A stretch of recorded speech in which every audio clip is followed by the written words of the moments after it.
પ્રાર્થના સંદેશ ન્યૂઝમાં આપનું સ્વાગત છે। ધોરાજી બસ અકસ્માતના ઈજાગ્રસ્તોને આર્થિક સહાય આપવા પૂર્વ ધારાસભ્ય લલિત વસોયાની મુખ્યમંત્રીને રજૂઆત। રાજકોટ જિલ્લામાં ધોરાજીમાં બનેલા બસ અકસ્માતની ઘટનામાં અનેક લોકો ઈજાગ્રસ્ત થયા હતા। આ દુર્ઘટનામાં ઘાયલ થયેલા લોકોને સહાય મળે તે માટે ધોરાજી ઉપલેટાના પૂર્વ ધારાસભ્ય લલિતભાઈ વસોયાએ ગુજરાત રાજ્યના મુખ્યમંત્રીને પત્ર લખી આર્થિક સહાય આપવાની માંગ કરી છે। પત્રમાં લલિતભાઈ વસોયાએ જણાવ્યું છે કે ધોરાજી જેતપુર હાઈવે પર બનેલી બસ પલટીની ઘટનામાં અનેક મુસાફરોને ગંભીર ઈજાઓ પહોંચી હતી અને તેઓ હાલ સારવાર હેઠળ છે।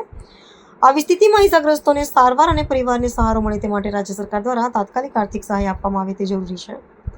આ સાથે જ પૂર્વ ધારાસભ્યએ સરકારને ઈજાગ્રસ્તોની યોગ્ય સારવાર થાય અને જરૂરી તમામ સુવિધાઓ ઉપલબ્ધ કરવામાં આવે તેવી પણ વિનંતી કરી છે। ગઈકાલે રાત્રે ધોરાજી રાજકોટ રોડ ઉપર ધોરાજીની નજીક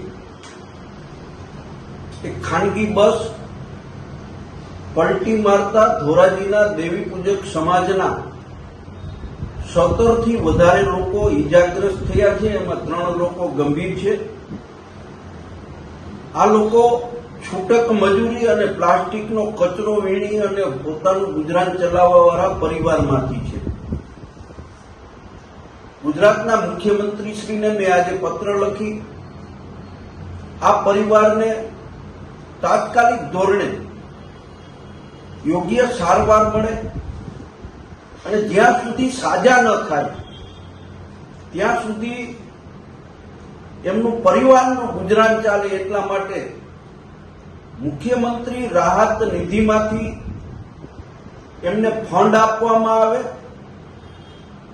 આ પત્ર મેં માનવતાના ધોરણે લખ્યો છે ને ગુજરાતના મુખ્યમંત્રી શ્રીને પણ માનવતાના ધોરણે આ ગરીબ પરિવારોને મદદ કરવા માટે અપીલ કરી છે અને આ જરૂર પડશે તો હું મુખ્યમંત્રી શ્રીને રૂબરૂ મળીને પણ આ પરિવારોને યોગ્ય સહાય મળે એના માટેના પ્રયત્નો કરીશ। પ્રાર્થના સંદેશ ન્યૂઝની તમામ લેટેસ્ટ અપડેટ્સ માટે ચેનલને હમણાં જ લાઈક, શેર અને સબસ્ક્રાઇબ કરો।